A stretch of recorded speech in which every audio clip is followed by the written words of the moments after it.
My name is Joonas Lehtinen. I'm the founder of Vaadin. First off, who have been using Vaadin framework in the past or knows what it is? Only few. Okay, so maybe some kind of introduction would be in place in the beginning. Who have been using web components? Who have seen some cool web component presentations?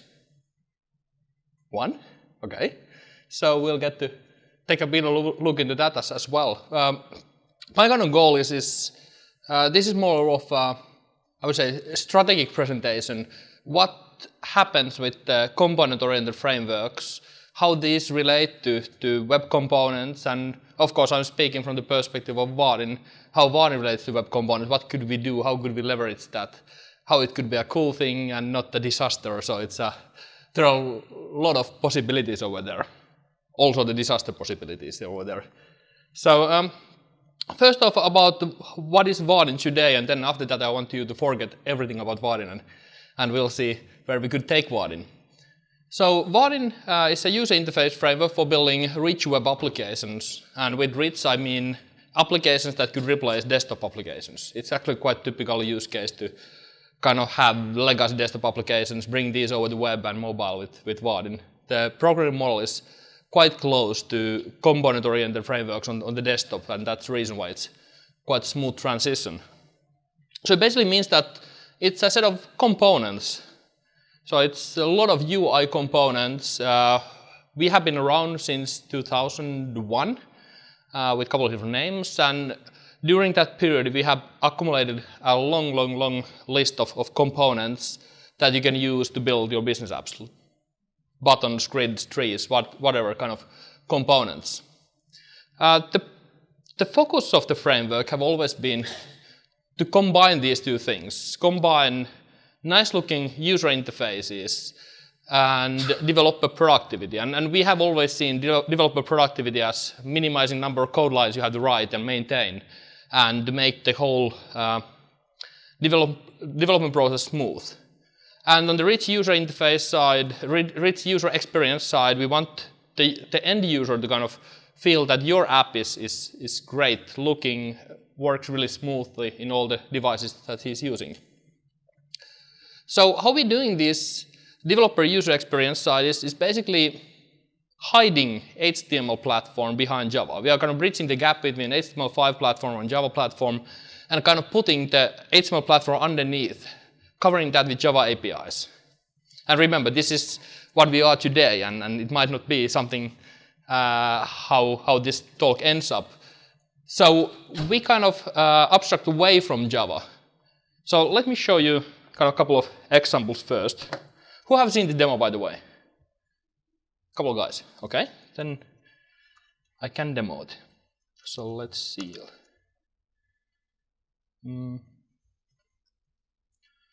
I'll run it from local, so I never know how the networks work in conferences.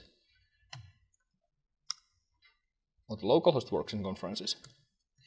Maybe I'll run it from online, just in case.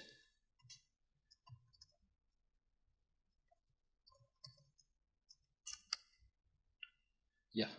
So this is like the, I would say, kit sensing application for Vaadin, where you can test different UI components.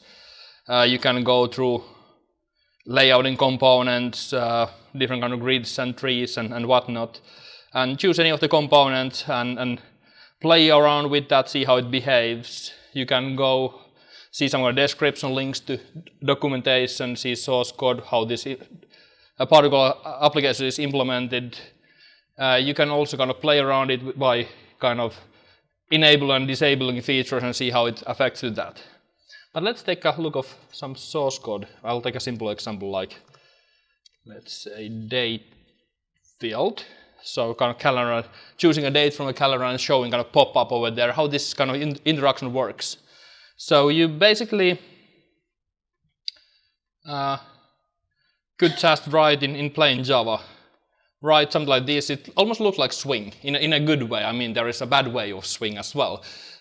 You might configure it after that, or you might not, it's up to you. And then you start adding value listening code over there to listen for events from this. And mind, this is running on the server-side Java. So on real JVM, you have access to all your server-side resources. You can call them synchronously through server-side APIs.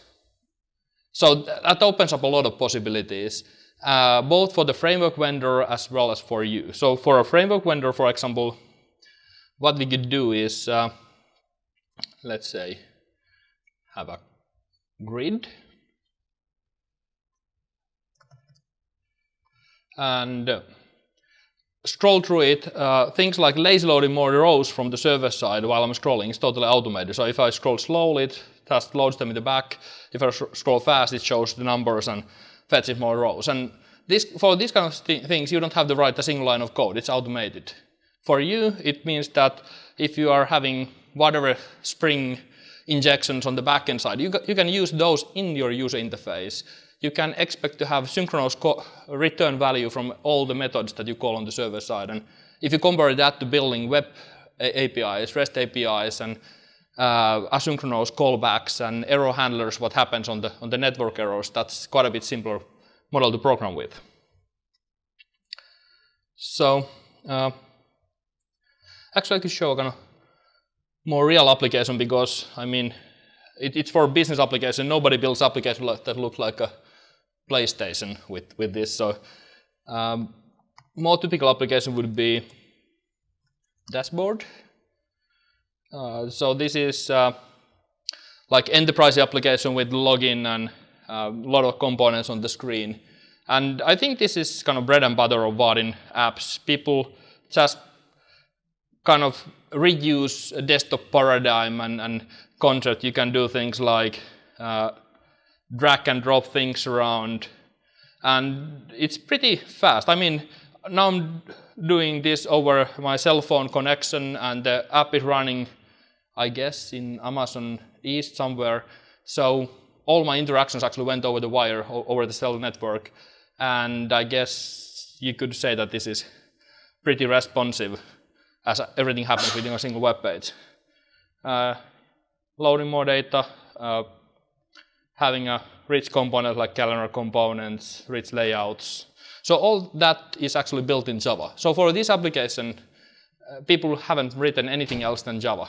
All the theming comes with product, all the components come with product, all the communication is handled automatically, either over WebSockets or Ajax. So that's Vaadin today.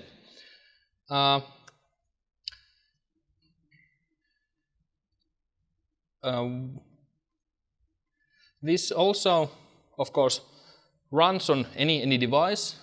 So actually our device support is pretty wide, everything since IE 9. All the mobile platforms, including Windows phones, are supported.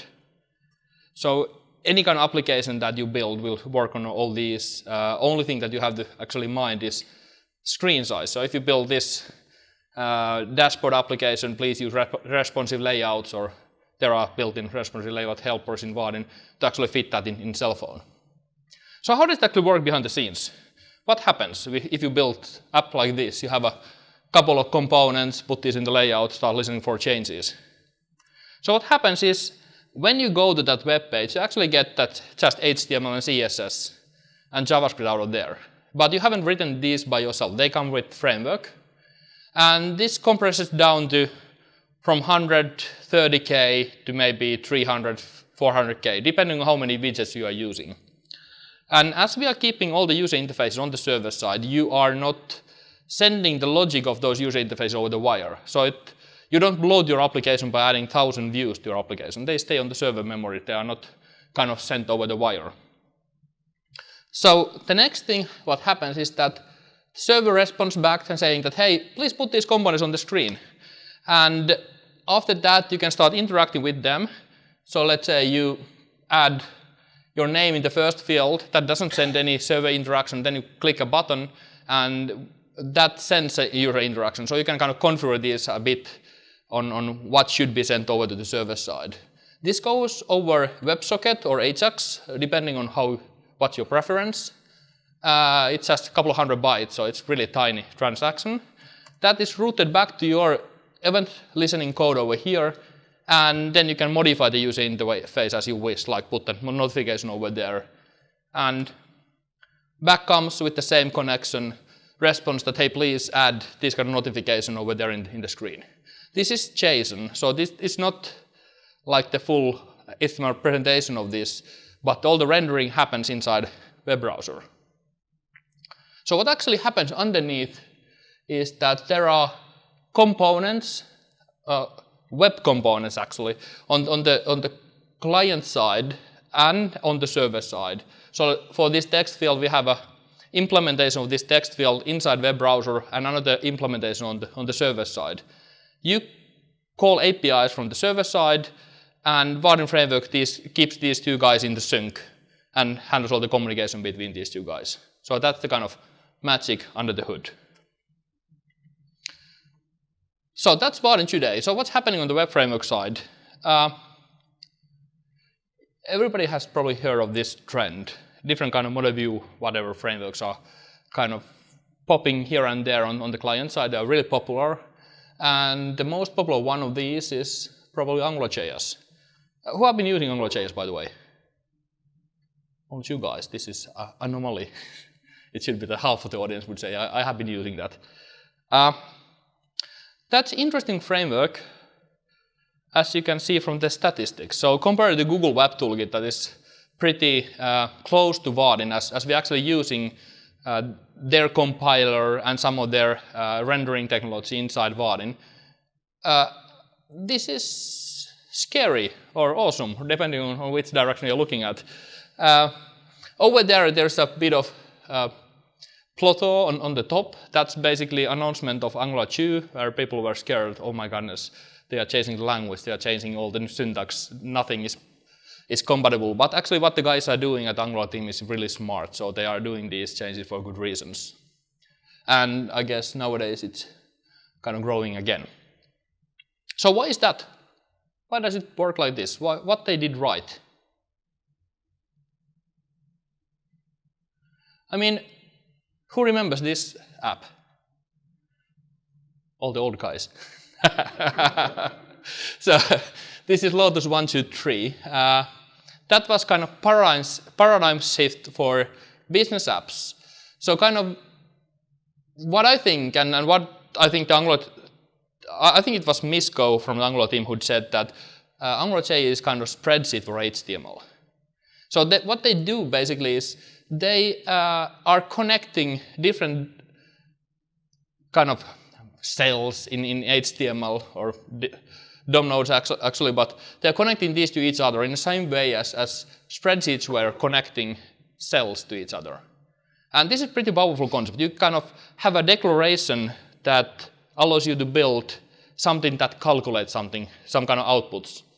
And why it's kind of game-changing is that accountants, they can read this, they can write this. I mean, business people can read and write this. Designers can read and write this. I mean,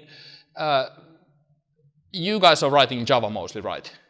So if you have one of your front-end developers or especially somebody from the design team and send your Git repository to them and say, hey, please do some changes, they normally say that I don't want to touch this. It's all kinds of POMs inside of it. And so I think this is kind of changing because many of the front-end people, they can understand this. They can make small modifications to that. They can build small prototypes on top of that.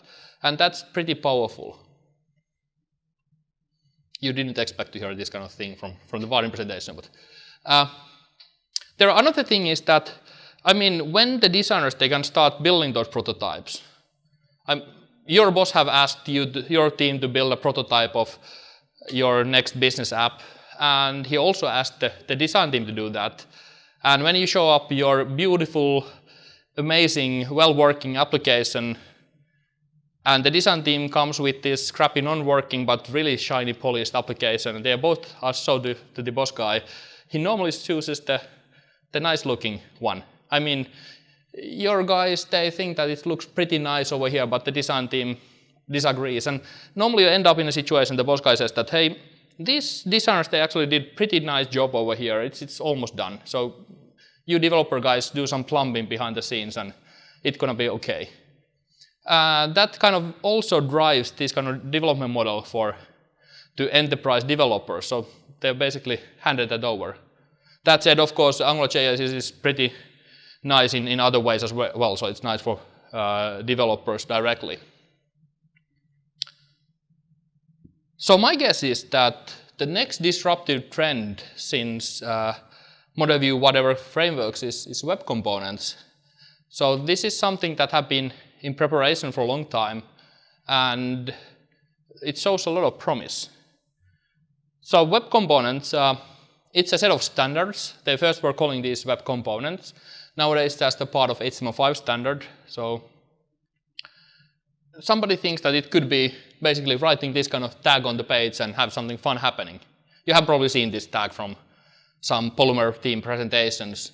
So you can just with one tag add this kind of funny things on the page. It kind of brings web back to that good era where you had all those GIF babies dancing all over to your web page and blink tags and whatnot. But you can basically bring back those good old days, but this is something more.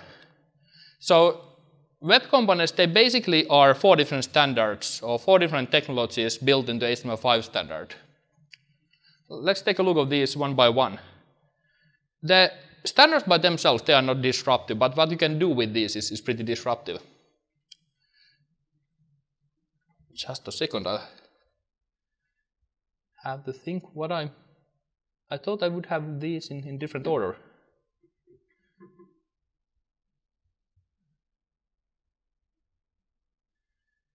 So I'll show these from here because it makes sense to kind of introduce these first before going more in depth into that. So first of these standards is custom elements. So that's a kind of key in web components. What you can do with web components is that you can write a custom tag on a web page and it does something that you have defined. So how you do that is basically with JavaScript.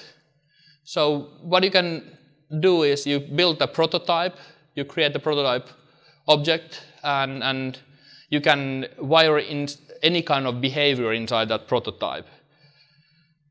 Basically what happens is that when your element is put on the page, you get a call to create it callback, and then you can put some contents inside. You can instead add some actions like pop up this guy dancing over there. And after you have the prototype done, you register this element. So basically say to the document, hey, I have an implementation for this new web component called x-component. You can call it anything. Actually anything as long as you have a dash in the name. And after doing this, anybody can use it on that particular web page.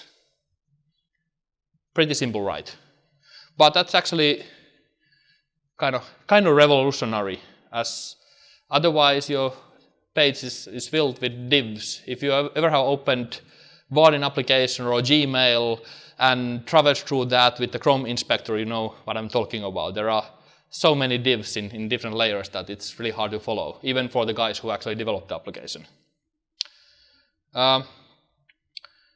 So the next thing is shadow DOM. So this is encapsulation for web. I mean, as a Java developer, you have had encapsulation for a long time. You build a class, and that hides private parts of that class from anybody else.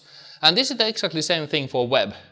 So if you have a document, a web page over here, and you have this element that you just defined, or any kind of element, so any element on a web page can have a shadow DOM. Inside that, you can put the shadow root. So this is something that is detached from the normal document model of the web page. And it hides its contents inside this kind of sandbox where you can put anything. So basically like iframe in a way, except that it behaves much more natively to that web page. So it's not a new instance of the web browser, and it's much more lightweight, and you can go through this shadow border with certain tricks. So how you do this is basically you find some kind of host element, any, let's say, div on your web page. You call create shadow root on any web browser that supports that. And inside that shadow root, you can basically put anything. just append child, normal DOM manipulation stuff. And if you combine that together with the custom elements, you have already pretty powerful concept. You can create new tags that basically do what you want them to do, and they are encapsulated really well. So that's almost like the whole thing, except that there are also, you need some kind of way of importing that to other web pages. So in Java, you basically can package any set of classes as jar file, and then other people can import them into their applications. In web components, we define new link type relation import, and with this you can basically include an external HTML file on your web page. Like PHP had this for ages, so it's a proper time to have this on web. And on this page, you can do whatever you want to. Typically, you define component or set of components over there. The final part is a bit disconnected from everything else. It's templates. So if you think these model view whatever frameworks, all of them are building on top of concept of template. You have some kind of templating language where you add things in double masters notation and can reuse these templates all over your web page. Normally what they do, they take your template to some templating engine, compile that to JavaScript. That JavaScript actually creates the DOM like programmatically whenever you want to instantiate something out of that template. It's pretty complex and it's pretty slow. This is actually the same thing implemented natively inside web browsers. So you can just create a new template by defining a template tag on your web page, and anything inside the template, it's kind of inner DOM. So you don't have to, that doesn't show on your web page at all. So only later on, when you actually want to put that on the web page, you can find this template with any, let's say, query selector or jQuery, whatever you're using, and make a clone of that, and then just append that to DOM. So you can kind of duplicate this template and stamp it all over your place. And when you combine these four things together, they kind of build a really solid foundation for building component model on web. So let's see where I was.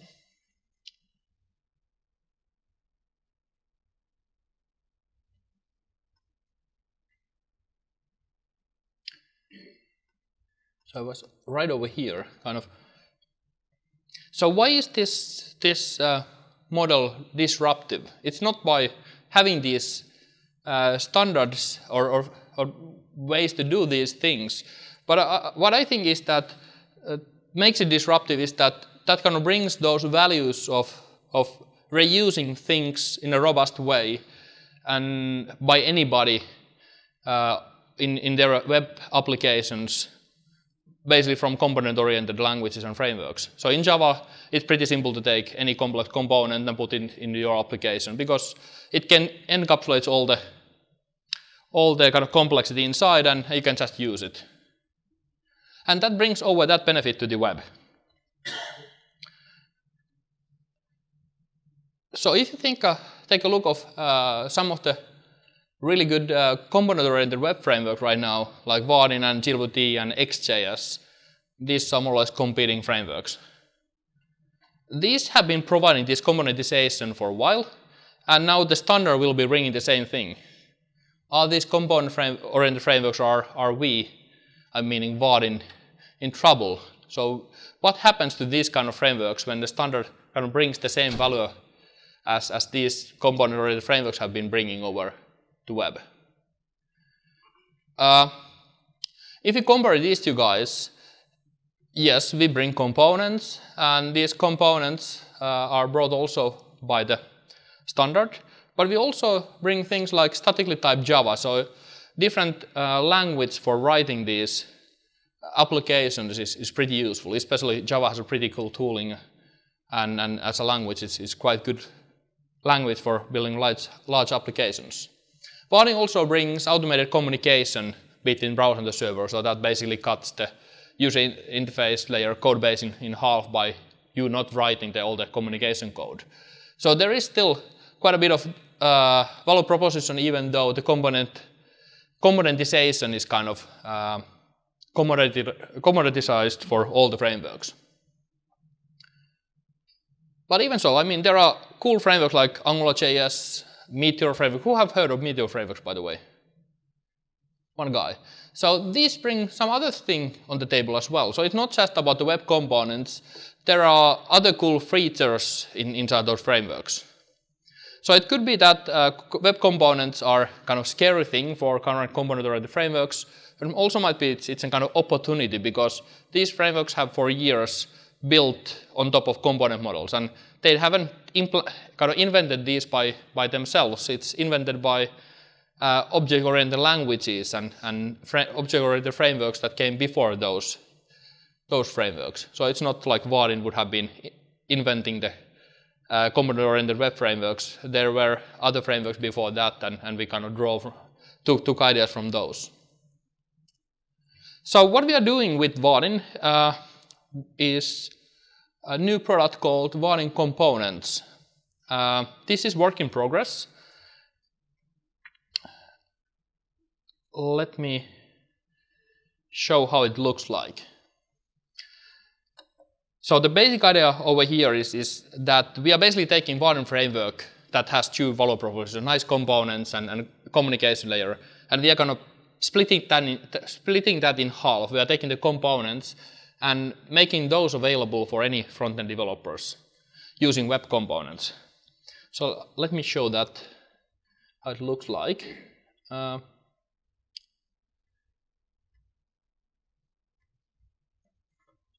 At the moment, this is still in lab, so it's not ready. And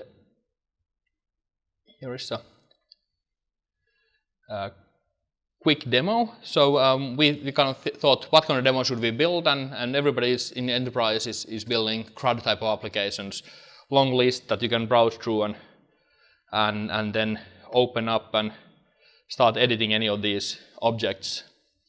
So this is just a list of things that lazy load from the and also adds editing for any of these rows over there. You can have mapping, you can integrate voice over there. Can't talk. I still need to do 500 more push-ups. So this is like combining different type of web components together. So this Google Maps is a web component, this audio component is another web component. And actually this application is not the Vaadin application, this is a Polymer application. Who have heard of Polymer, by the way? Couple of guys. So this is a Google project, a framework project for building, let's see where I have it. They have a session right now. Sorry? I think they have a session going on right now. Yeah, that's so that's part about the Polymer.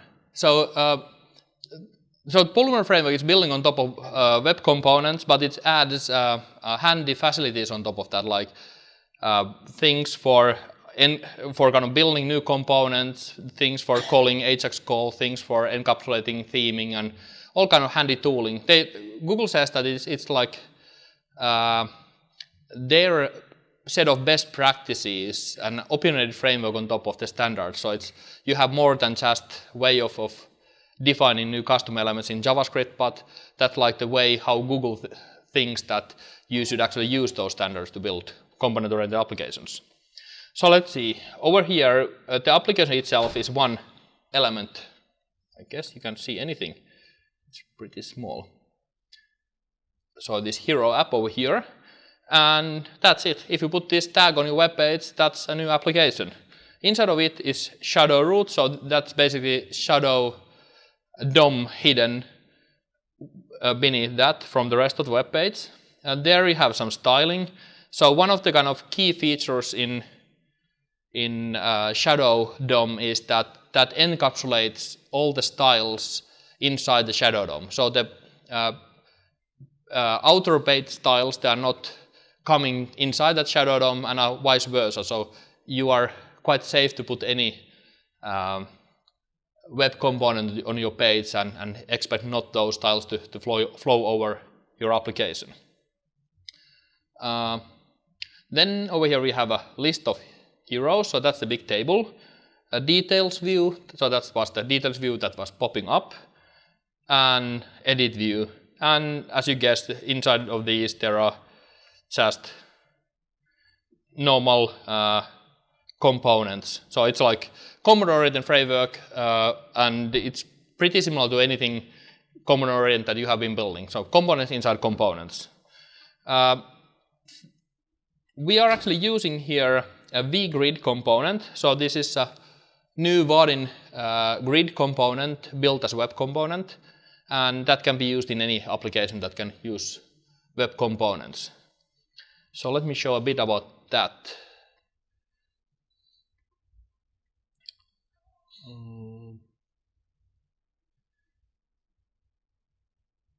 Maybe we should show this actually by code, but let's see the component first.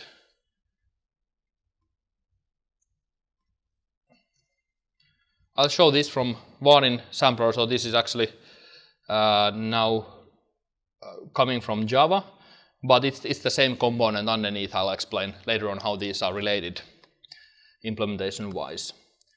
So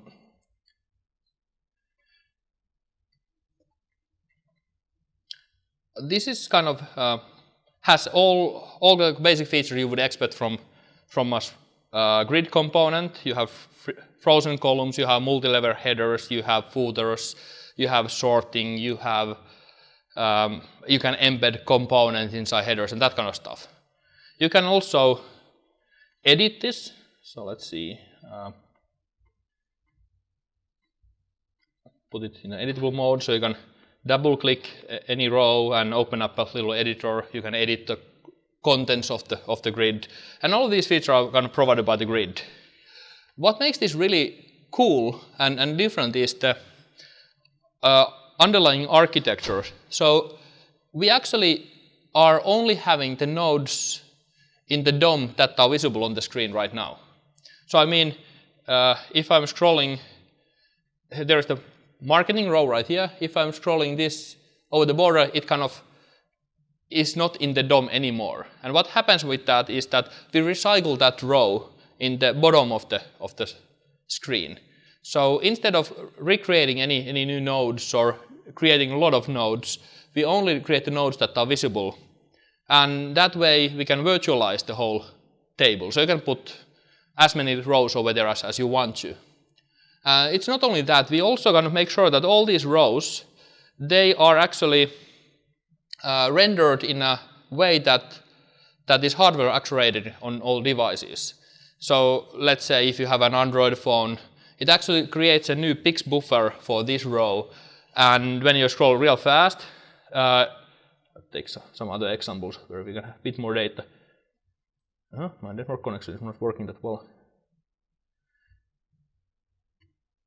So when you have more data, it actually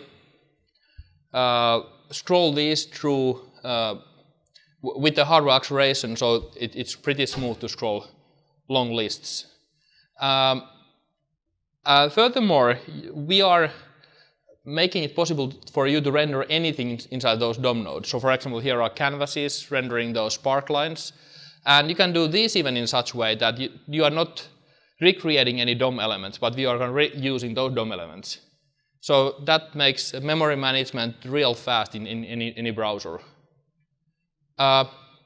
Underneath there happens tons of details, like with, let's say, with iOS 7, we simulate kinetic scrolling by kind of calculating the speed your finger is getting off the screen while you are scrolling. With the iOS 7, it has a native kinetic scrolling APIs available, so we use those. If you are opening this up with screen reader, it's pretty challenging situation because we are virtualizing all the rows. So what we do, we rearrange those rows after the scrolling animations are stopping so that the screen readers can read all this data allowed to blind people. And there are tons and tons and tons of details beneath the surface in this grid component.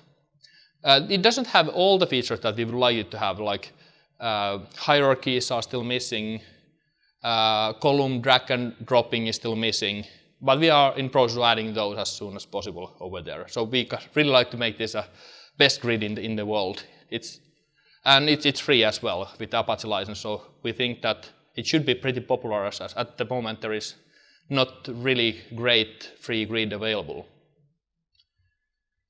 So how this works with web components? Let's see, I'll have our web commerce project right over here. Let's see if I can open this up. Localhost. Nope.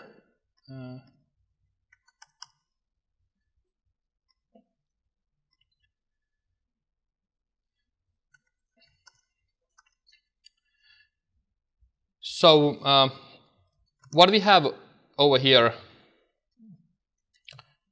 is just 2 components right now. So we want to do this in a such way that we add components, make them ready, and publish these right away, and then add more components. And we are in very beginning of this process. So we started from taking the most complex component and the least complex component and publishing those so that we can see the 2 different ends. So we are publishing button and grid.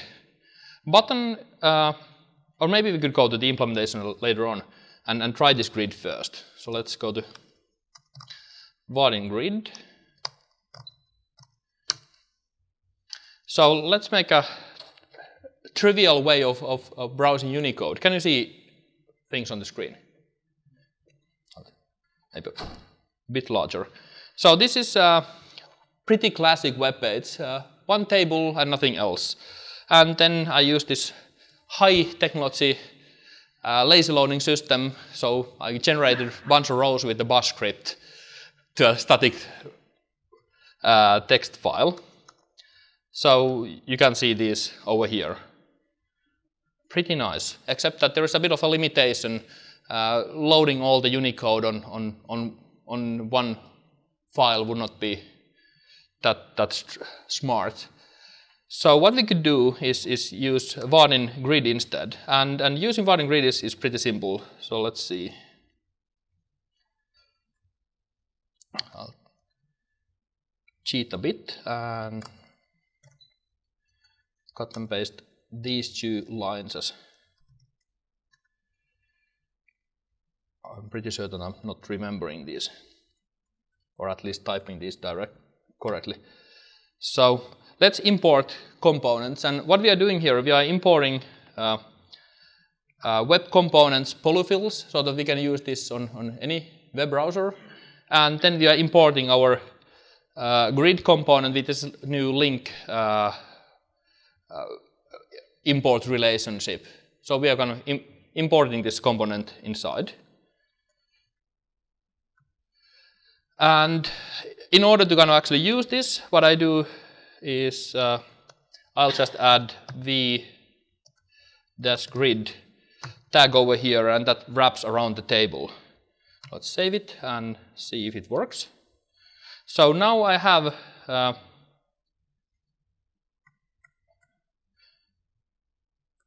the same contents of the table here in Vaadin grid. So what happens now is that this DOM is virtualized. So let's see if I can demonstrate that. I select something. As you can see, this selection, like let's say text selection, it actually comes from kind of loops around. So these are actually virtual DOM nodes. But I still have like 500 rows over here. So let's fix that one. So we could actually remove this t-body altogether and have a short table, and then code some kind of data source for this grid. So let's say grid, we would like to have, let's say, 10,000 rows over there. So we have to kind of specify how long is the grid right now. We're actually in process of adding kind of unlimited row numbers where it kind of checks for, while we are scrolling if there are more rows available, but that's not there yet. And then create a data source for it. And that's just a function that generates data. And we get 2 parameters. We have, first off, we have index of the row requested, and then we have number of rows requested. So basically, grid kind of drives this process and asks the data source, hey, please give me data. And what we can do is just return that data. So we could say, make new rows. And add some data to the rows. I'll just add some random data.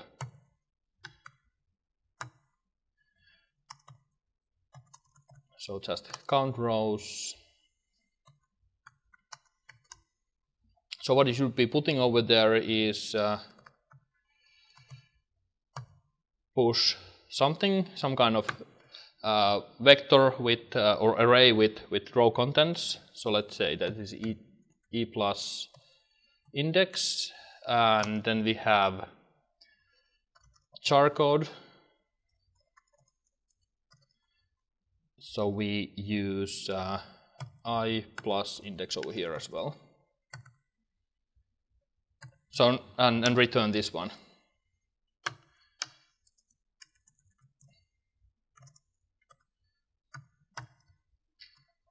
Like this. So now we are missing something. Can you see what I'm missing?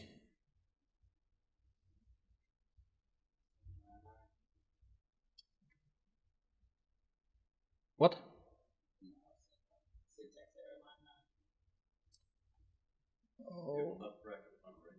Oh yeah. That's the reason why I love Java.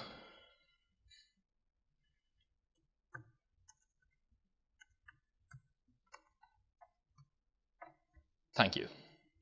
So now we can kind of scroll through 10,000 lines of Unicode, and it actually real fast that generates those lines on the fly.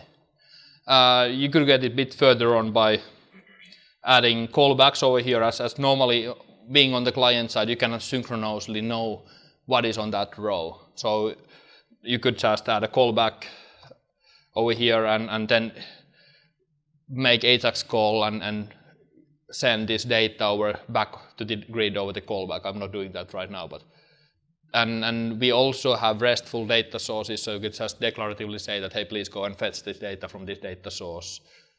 We had a declarative way of basically defining the data as a JSON array or as a table T-body.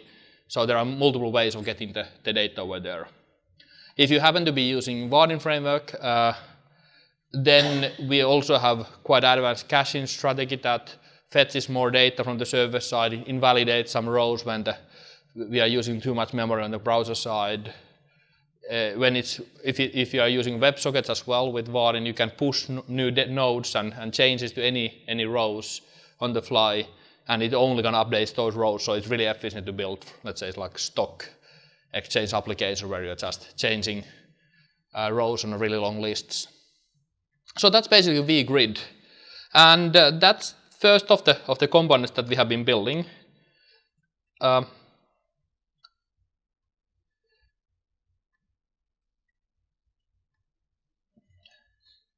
And so I think we can bring actually 2 things for web component community.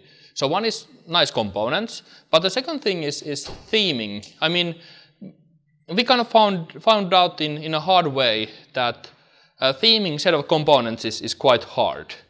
We had this situation a couple of years back when we were building Vaadin TouchKit. It's a kind of mobile component library for basically smartphones and tablets, and we wanted to kind of model that in a way that it looks like iOS. But the thing was that it was iOS 6, and we released that 1 week before Apple released iOS 7, and it was pretty embarrassing. I mean, we had put tons of effort in building this, that it's pixel perfectly looks like iOS 6. And we also had Android guys asking, what the heck you guys are doing? We want you to follow this Android skin or that Android skin. And it was a kind of hard situation. So we started thinking, what could we do about it?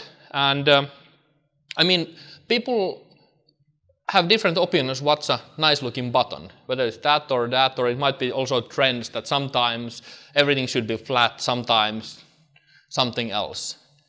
And if you have a lot of components, it's hard to build those consistent look and feels. I mean, if you have just a couple of components in a dialog like this, you can prototype and start building different kind of variations of the theme and go and ask your boss then, hey, which of these do you actually want? But if you have a lot of components, like in Vaadin framework, we have around 100 core components and 500 add-on components, applying the same look and feel, spacings, fonts, roundness, depth, and so forth, it's pretty much impossible, or it's at least takes a lot of time. And that's the same problematic everybody who is building an application goes through. Either they spend a tons of time writing long CSS files, or the app looks inconsistent. It looks like somebody would have built a Frankenstein monster by taking these components here and there and gluing these together. So we came up with a theming engine that takes around 10 parameters or 20 parameters that describe the kind of major properties of this theme. It uses SAS compiler and compiles different versions of these components with the same parameters. It also is resolution independent, so there are no pix maps whatsoever. It scales real fast. So let me show that to you briefly. So let's take some components. For example, here are date fields with the different theme variations built into Vaadin. And I can change, these are basically pre-defined demo sets for 20 parameters. So we can change the look and feel of those components drastically from flat to a bit more dark and deep to a bit more metro and so forth. And that's just the kind of first step. You choose a set of parameters that you want, you tune those parameters, 20 parameters, really quick to tune. And after that, you start fine-tuning component by component when you have something that looks almost like the theme that you are building. It goes through hassle of calculating proper spacing from the fonts. It calculates highlight colors from background colors, understanding that, hey, when you have a darker background, maybe you want to have lighter foreground and so forth. So it try to kind of follow good design principles and build like rough based theme for you. And this is something that we are also, this is already available in Vaadin framework on the Java framework. We also want to bring this over to web components, so that people could apply these themes to their applications. So we actually went through these, I think, more or less. Let me jump ahead a bit and show how we actually are doing this. So what we are building in the component library is a set of components. These are basically elements, custom elements with JavaScript APIs. And then we have a set of APIs on top of that. We have AngularJS 2 API for that. We have a Google Web Toolkit API. And we have a Java server-side API through Vaadin framework. So it's the same component under the surface and different APIs for that, basically 4 different APIs. When you would be building something like this, that's a matter of kind of composing out of these components. And we were kind of experimenting through different kind of declarative languages for making composition easy. So we built a language that followed it's XML-based language called Clara that followed some principles from Flex and thought that it's quite nice. You can use XML editors to compose these UIs. And then it kind of showed to us that actually these web components, they are pretty good foundation for declarative languages. So what we can do is actually write declaratively these kind of UIs in HTML. So this is, even though it doesn't look like HTML5, it actually is HTML5 with custom components. So we could have Vaadin component v-component name and use those in a standard fashion to build these user interfaces. This is something that we made available in Vaadin 7.4 a couple of weeks ago, and it works quite nicely. So how it works is that you write declarative design in HTML, use Vaadin framework to render that, and because the web components themselves are not that widely available yet, we actually kind of interpret this on the server side and build Java component trees out of that and can render that on the screen. And that's something that we wanted to do for a while. The next piece of the puzzle is designers. So it would be cool to be able to can actually design these declarative UIs in an interactive fashion. We have had a crappy visual designer in Vaadin for years, and we haven't put too much effort into that, and now we thought we should do that properly. And for the past 6 months or so, we have been actually building a web components designer that we launched as first alpha release a couple of days ago, and you can try that out. It's still quite buggy because it's alpha, but what it can do today is, let's see if I can even demo that. You can open up a HTML file and have a design over here, and you can drag and drop components around like in any designer that you would expect. Cool thing is that this actually edits HTML, so you can go back and forth between HTML and the design in a robust fashion. And then we thought that wouldn't it be cool to actually start adding helpers for responsive layouts over here. So if we would be wanting to show this on phone and seeing that when people rotate phone how it works, yeah, it's still kind of design. And we could even go to preview mode and do the same thing, but it's not the real iPhone. So what we could do actually is also launch up this in a real browser. So it's a QR code. I can take a picture of that with iPhone, and it shows that same UI in iPhone real time while I'm designing that. I don't have iPhone on the same network, but let's open this up on a browser so that I can kind of prove that it works, at least in theory, as this is alpha. So what I can do over here is, let's say I could drag this around and see that it updates live on all the web browsers that are listening for that.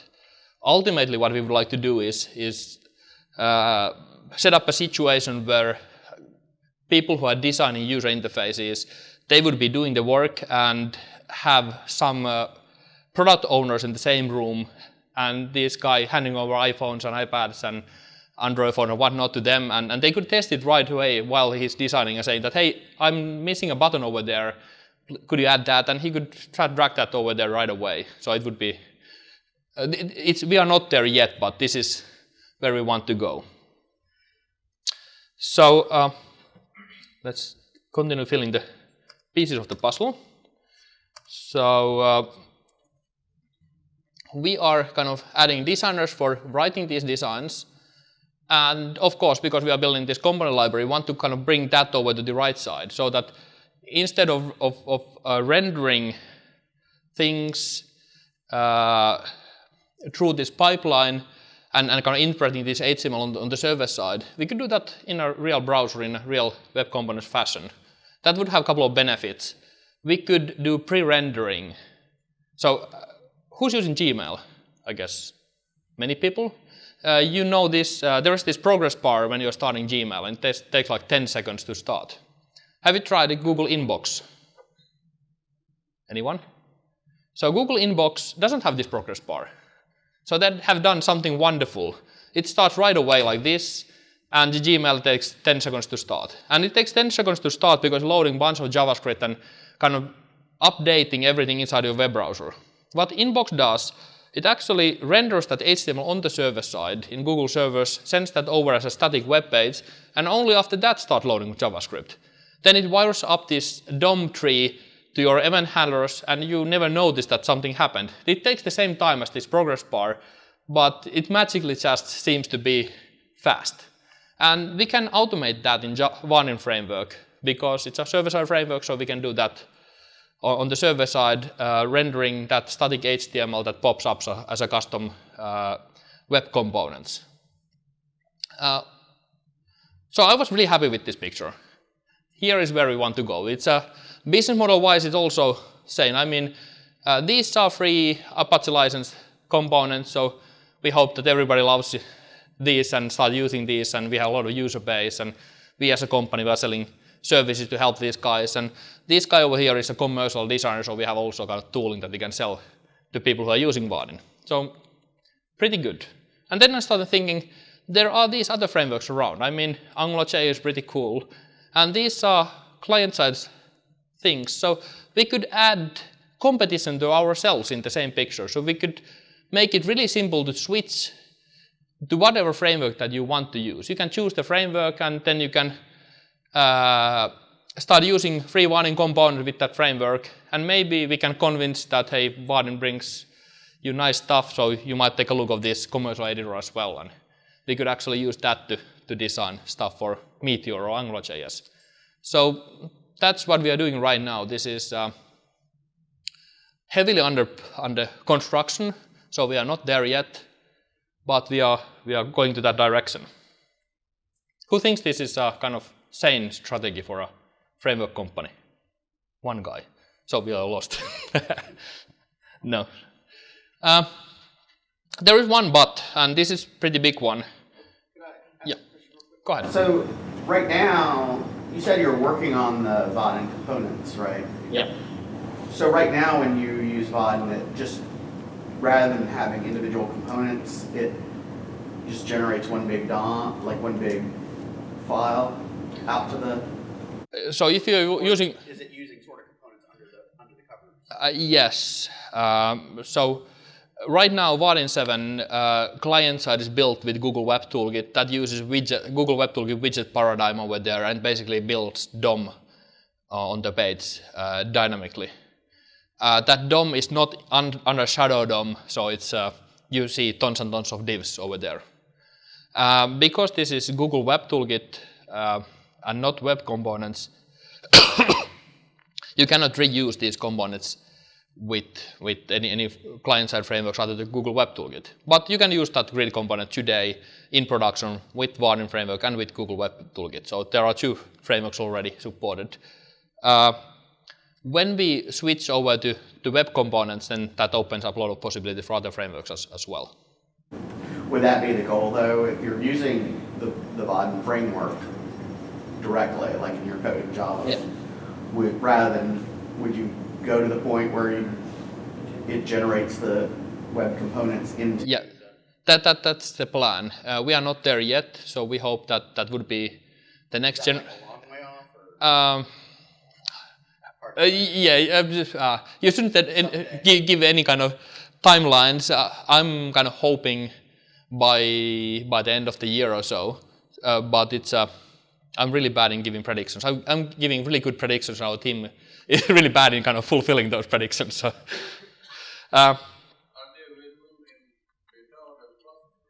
yes, I'll come back to that. So everything that I showed to you is actually available today. Beware, there are bugs. So I'll come back to that.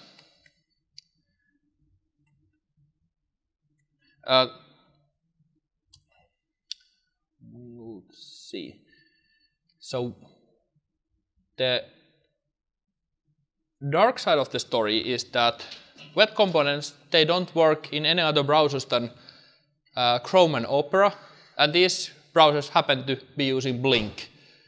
So they're sharing the same rendering engine. Firefox is coming along quite nicely, so we expect that to be there soon-ish. But then we have these mysteries. We have Safari. Nobody knows when it works because Apple communication policies are a bit strict. My guess would be that I'm really much looking forward to Worldwide Developer Conference. I truly hope that iOS 9 will have support for these standards, and that would translate to Safari having support for them as well. But I wouldn't hold my breath. It might be that it's not happening. That's just my dream.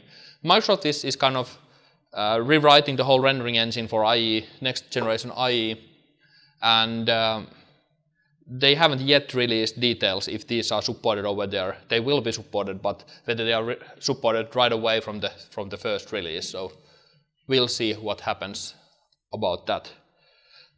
Good side of the story is that you kind of can use them already.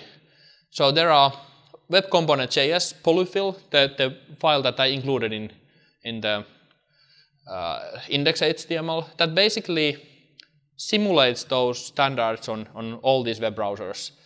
And that's good side of the story. Bad side of the story is that not everything is possible to simulate. So there are still some details that are hard to simulate, especially on CSS isolation through the shadow DOM and mutation observers, and that kind of details are hard to polyfill.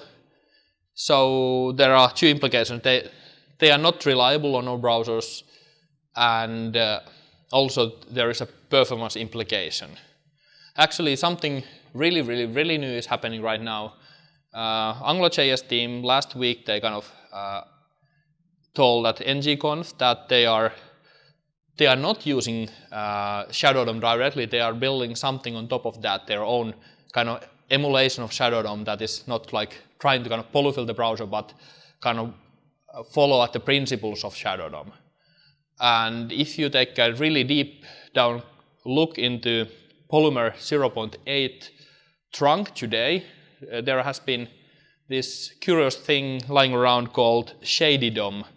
And this is kind of lightweight Shadow DOM type of simulation layer that the Polymer team is considering right now, and the Mozilla people are also thinking of supporting that natively. So we'll see what happens within the Shady DOM and whether that merges with the Angular 2 plans, and or do we just get the good enough polyfilling for Shadow DOM. Everybody wants to have the real Shadow DOM in the end of the day, but we'll see what happens. So there are some hairy details, but it means that in the end of the day, you can use web components today if you can live with these hairy details. So basically using frameworks that can live with the hairy details. If you want to kind of have full web component support, you have to wait a bit.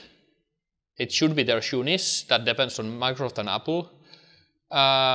If you want to use web components on old browsers, forget about it. It's never going to be working on those. It might be that guys get Shady DOM to work in those old browsers. We'll see about it. So how you build web components? You could do it the hard way, as I showed the standards themselves, kind of in JavaScript by hand. What we are doing, we are actually in Vaadin component library, we are using two different techniques, using Polymer and using Google Web Toolkit. And that was also the reason why we wanted to have like really simple component, really complex component. So that button component, the really simple one, is built with Polymer. And Polymer gives really nice set of helpers for building those web components. So if you want to build component called, or custom element called myCounter that shows some points, you do it like this. You use Polymer element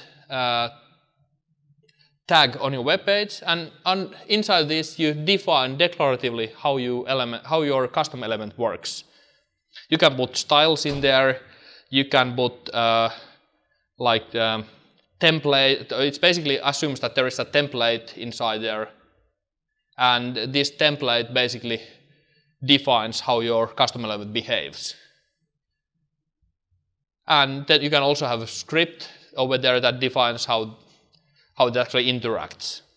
So in a way, with one element, you can define in Polymer the whole custom element, and that's quite powerful. And if you take a look of the custom elements that people have been doing, they all follow the same structure. They define it like this, they put it up on a GitHub on an HTML file, and then you import that HTML file and you can use it. So that's straightforward, except that if your element happens to be vgrid, that is pretty complex project. We chose to build this with Google Web Toolkit because it's huge. I mean, we have been spending last 17 months with the 5 full-time persons writing this one component, ending up like 30,000 lines of code that unfortunately we have written over and over and over again to kind of get them right. And it has been hard process. I mean, if you have built a data grid, you know that you can kind of have the first iteration really simply, then you add feature, and then you kind of notice that I have to rewrite the whole thing to add this one more feature over there. Then you start different architecture and you go over the process again. And so being able to kind of support real fast scrolling and kinetic scrolling and frozen columns at the same time with screen readers, it was a bit of a challenge. And we've been building these components for 15 years now in Vaadin framework, so it kind of helped, but even so it was a challenge. So I think this is the most challenging stuff that we have done. So for that, it's pretty good choice to actually use Java, except that Google Web Toolkit, it doesn't support building web components. So we had to kind of come up with support for Google Web Toolkit to build web components, and it basically relies, I don't go into detail, it relies on new JS interop built into Google Web Toolkit for Google Web Toolkit 3 that is not released yet. It's available in 2.8 trunk, and you can use that for your components. So with that you can expose native interfaces from Java quite nicely. And let's see, I'll skip the details over here. Or are there any kind of Chilbuti users who want to know the gory details? No, I guess so. So with having these APIs for the component, then implementation beneath this, there are multiple options. Either we use JavaScript and Polymer, or we use Java with Google Web Toolkit to build the GWT element, that's like the native DOM element APIs. Or we use traditional Google Web Toolkit widgets and wrap these as native elements and then kind of wrap everything inside Shadow DOM. So people who are using this component, they never have to know what's inside of it. But for us as a component author, it helps a lot to be able to use Java as a language for actually maintaining this component and optimizing the component.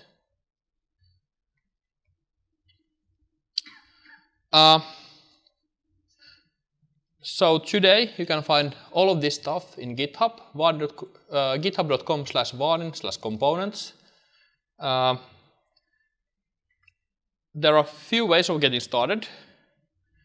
For the designer, this is actually outdated. You can find that today from vaadin.com/designer, or you can also go to labs and get a link from there.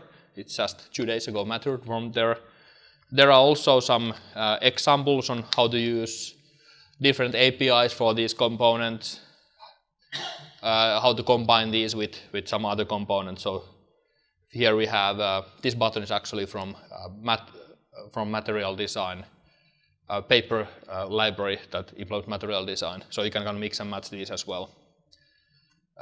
For the components, you can try out the demos at the labs. There is a kind of preview package 0.1.2 that has all these APIs. You can use it today to build something really simple like that grid example that I built. It's also available through Bower if you are using Bower. We also launched the new Vaadin CDN service, so you can just include that from CDN directly. Actually, all the examples on the web page are using CDN, so you don't have to download anything.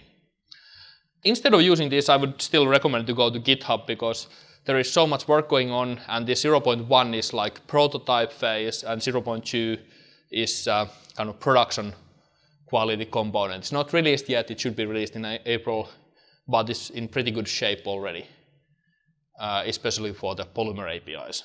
So just check that out and read the README, and there are build instructions, and you can use it or wait a month and get it from our CDN and Bower. If you are using JWT, you can use this production quality grid component from our widgets library directly, so you don't have to go through labs or any experimental projects. And it's also nicely supports all the old browsers. So even though this doesn't work with the, you couldn't use the web component version with, let's say, IE8, this grid actually supports underneath all the old browsers as well, so it's pretty extensive. I guess this is more or less what I wanted to say. Thank you. So any questions? So some have suggested that Google's, or maybe it sort of seems like Google's moving away from GWT, and I mean, I know it's all open source. What, like, are you guys, how involved are you in contributing to GWT, and are you? Yeah, we are. Yeah, we actually are pretty involved. A couple of years ago, Google shifted their development from Atlanta offices to Mountain View, and it seemed that the development team went really small for a while, and they also pulled off all the marketing related to Google Web Toolkit, so it looked like it would be dead. And our community started asking us that what are you doing about it? What's your kind of exit strategy from Google Web Toolkit? We had two options. Either was to start using something else or start backing up Google Web Toolkit, and we actually chose the latter one. So we started arranging conferences around Google Web Toolkit, started contributing back to Google Web Toolkit, and it also turned out that Google started investing much more to Google Web Toolkit, or you should call it GUIT, so it's not associated with Google anymore. There is a steering committee that's actually kind of steering Google Web Toolkit. We are part of that, Red Hat, Sensa, so it's a like set of companies who are quite vested with GUIT, but Google is doing a really good job nowadays with GUIT on the technical side. And most of the major new applications are built on GUIT. So Inbox, built with GUIT, Calendar released a couple of days ago, built with GUIT. So it's they are doing tons of stuff with that. New spreadsheet built with GUIT. They made major revenue source, AdWords built with GUIT. So there are huge applications inside the Google that are built with GUIT, but they are not advertising that too much. So I'm pretty confident that it's going to be around for long, and that's really good way of producing really optimized JavaScript code with proper language. I think only like major competition at the moment is TypeScript. That's quite nice language as well, especially now when Microsoft and Google joined forces and made TypeScript the official language of AngularJS 2. So that also adds a pretty good competitor over there. Anything else? Okay, thanks. And try that out. It will be really nice to hear your feedback. And if you are not that experimental, use Vaadin 7.